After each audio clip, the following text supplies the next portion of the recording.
Tired of dealing with annoying flies, fruit flies, and gnats in your home? The Zevo Flying Insect Trap is your ultimate solution. Don't wait. Check out the link in the video description now to get your Zevo Flying Insect Trap on Amazon and enjoy a bug-free home today. Two parents debate whether Kirstie Allsopp was right to allow her 15-year-old to go interrailing without parental supervision. Read the "In Defense of" article here.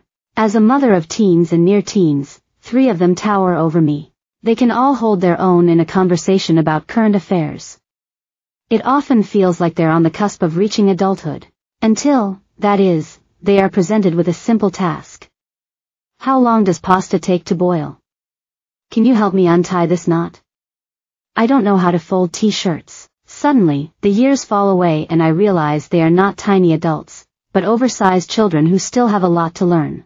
That's why I'm stunned to learn that Kirstie Allsopp let her 15-year-old go interrailing with a friend at such a tender age.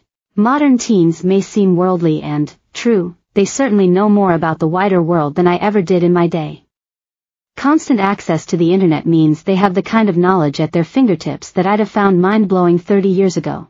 But while this knowledge may seem to indicate maturity, it's not always the case. Teens often lack the day-to-day problem-solving skills we were forced to develop in a pre-internet age. In the low-tech past of my childhood, I got into many scrapes. Often ones I'd rather my parents didn't know about. It meant that I developed skills that my children just haven't had to yet. I knew how to talk my way out of trouble, had in case of emergency numbers stored in my memory, and could figure out the complexities of a late-night bus timetable. Admittedly, parents, myself included, do feel reassured by technology, especially mobiles. We can call our children at any time to see if they're okay, provided they answer of course, and even if they do find themselves stranded in a Bulgarian train station at midnight, in this age of instant communication it seems nobody is ever really alone. My little boy has returned from 3 weeks interrailing. He'll be 16 on Wednesday, so he went with a mate who's already 16 due to hostel/travel restrictions, but they organized the whole thing. Paris, Brussels, Amsterdam, Berlin, Munich, Marseille, Toulouse, Barcelona, Madrid 1/3. But in some ways, our teens are disadvantaged by the technology that makes them feel so grown up. Instant access to information and answers has left children lacking in other areas. Yes, they can create an impressive canvas shareable, but paper maps baffle them. They know exactly how to pose for the perfect selfie, but many struggle with real-life interactions such as asking for directions from a stranger, or making a phone call to a human being in a hotel or embassy rather than using an online contact form. How would they manage if they ran out of money for a taxi? And for the love of God, what would happen if they lost their phones?